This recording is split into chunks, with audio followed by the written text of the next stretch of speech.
What's going on, guys, and welcome back to Pro Speed Baseball. Now, here we talk a lot about making great swing mechanics perfect, how we want to release the bat to hit this ball as hard as we possibly want. Well, for younger hitters, experienced hitters, whatever it may be out there, we all know at some point we need to learn situational hitting. So a lot of you guys out there may have heard hit the ball the other way, hit and run. We got to learn how to hit the ball to the opposite side. Well, a really cool thing about the mechanics that we teach here at Pro Speed Baseball is that if we understand the mechanics, we can manipulate them to the situation. If we need to hit the ball the other way, if we need to do whatever we need to do, if we know what we're doing with this bat, it's really easy to do. So in today's video, I'm going to show you guys specifically how you can use the mechanics to your advantage for a situational hit to the opposite field. Let's go ahead and get started.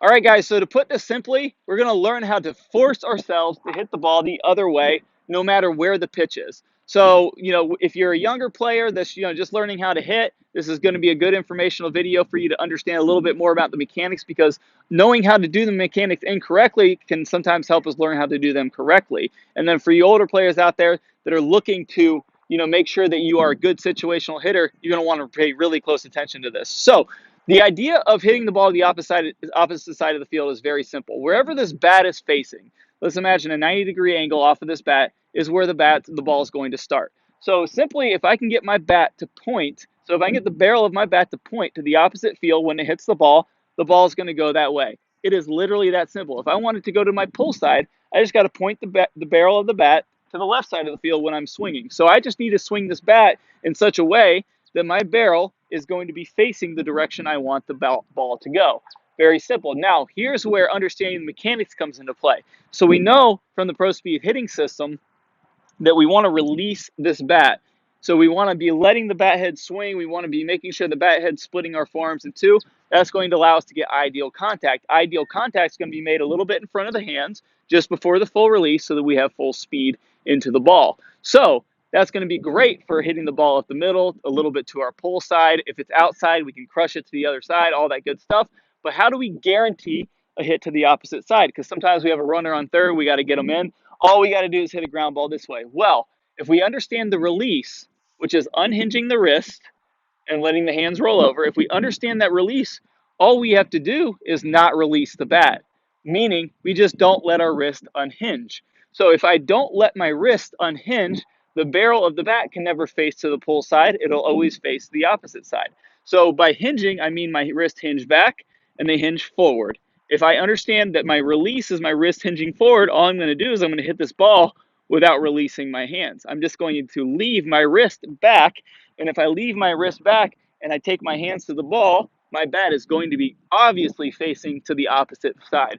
So we're literally on purpose dragging the bat through the zone. We are leaving our wrist cocked back, and we are pulling the handle through the zone so that we are guaranteeing that the face of the bat is pointing to our opposite field. So you guys might need to practice this a little bit so you can make sure you're getting it into fair territory, because when I was working with a few of my online students on this that were working on situational hitting, some college guys, high school guys that were having to learn how to do this, they ended up hitting it way over into foul territory. So you got to play with it just a little bit. And it's great to start off on the tee so you know how to do this. So what we're going to do is we're simply going to make sure that when we get into our load stride position, when we go into this bat lag position, we're essentially not going to release bat lag. We're just going to drag the handle through and keep our wrist cocked back and hit the ball. So let me show you what this looks like.